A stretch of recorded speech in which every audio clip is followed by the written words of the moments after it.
Legendary filmmaker Martin Scorsese is mourning the loss of his longtime friend and collaborator, Rob Reiner, and Reiner's wife, Michelle. The deaths have shaken Hollywood and prompted one of Scorsese's most personal reflections in years. In a guest essay published on Christmas Day in the New York Times, Scorsese wrote about friendship, memory, and the unbearable weight of having to speak about people he loved in the past tense. "Rob Reiner was my friend, and so was Michelle," Martin Scorsese wrote. "From now on, I'll have to use the past tense, and that fills me with such profound sadness." Scorsese acknowledged that there was no escaping that reality, even as he struggled to accept it. He reflected on how he and Reiner first connected after meeting in Los Angeles in the early 1970s, discovering an immediate bond shaped by shared East Coast roots and a similar sensibility. Scorsese wrote that Rob came from New York show business royalty, raised in a world steeped in comedy, performance, and storytelling, and that influence was unmistakable in everything he did. He described Rob as someone with a natural affinity for people, someone who was hilarious and sharp but never overpowering, a presence that drew others in without demanding attention. What Scorsese remembered most vividly was Rob's joy, his uninhibited freedom, his ability to live fully in the moment, and a booming, barreling laugh that filled every room he entered. Despite decades of friendship and admiration, Scorsese and Reiner didn't collaborate professionally until 2013's The Wolf of Wall Street.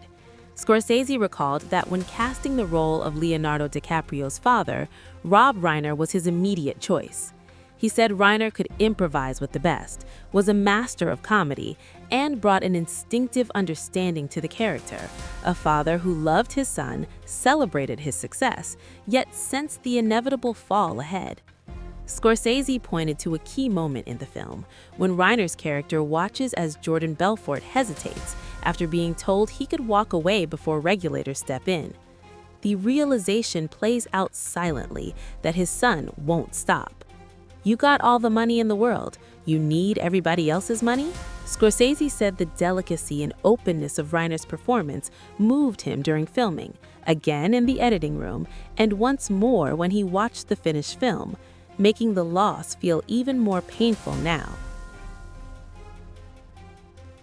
Rob Reiner was 78 years old. His wife, Michelle, was 70.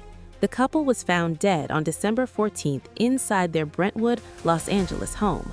According to reports cited by TMZ, both were discovered suffering from lacerations consistent with a knife.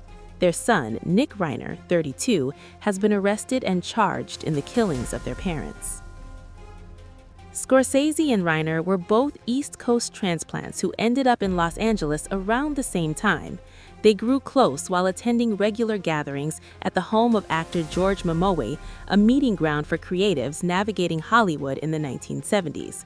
Scorsese recalled that Rob came from what he called New York show business royalty.